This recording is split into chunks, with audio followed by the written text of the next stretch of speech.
My mom kicked me out when I was 15 and made my childhood a nightmare. So now I'm leaving her on the streets. My mom and dad divorced when I was 2, and she met this 19-year-old kid. She was 34, and married him 6 months after she met him, when I was 3. They both terrorized me, and my sister, for the next 12 years. About a year later, she beat me with a yardstick until it broke for sleepwalking and having an accident on a chair. Shortly after this, my stepdad would lock me and my sister in the closet with no food, water, or access to the bathroom all night so he could smoke and cheat on my mom. He kept doing this until I was in kindergarten and told a teacher. CPS was called, and my mom took me out of school, and I did not go back to school until 4th grade. A little while after I was taken out of kindergarten, he stabbed my mom on the side of her nose bridge next to her eye. She was 5 to 6 months pregnant. I had to see my mom with a knife in her face at 6 years old, screaming and crying that they, the police, took her husband away. He was in for attempted murder, but she fought for him until he got out. I also had to take care of my little brother, changing diapers and feeding him, since I was 7 years old, and doing all the household chores since I was 4. Whenever I was enrolled in school, my mom would tell me to fight any bullies for minor offenses and would take me to McDonald's when I got suspended. My stepdad would make us stand in the corner for up to 8 hours for something as small as talking after bedtime on a school night. My mom still brags about this punishment. When In was 9, my mom bit my hand until it almost drew blood BC. I scratched a new table while washing the dishes. When I was 11, my stepdad busted my lip twice and bashed my head into a car window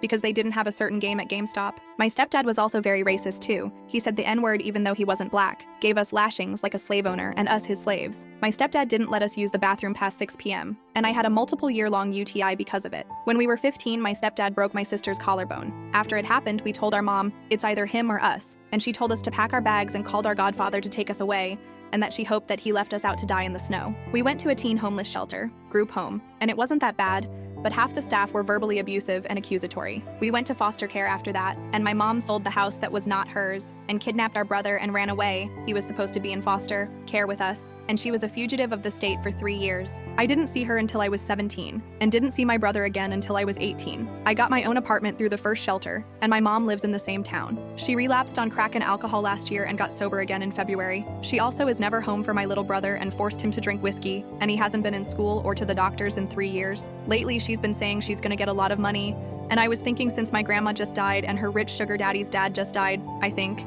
that there might be some inheritance involved. But my little brother told me that it's actually because God apparently told her she was supposed to win the lottery. But she got evicted because she genuinely believed she was gonna win the lottery and didn't need a job. My little brother lives with me as of now, and she's stuck in a homeless hotel run by social services. She asked to live with me too, and I said no. If I could do it at 15, she can do it at 54.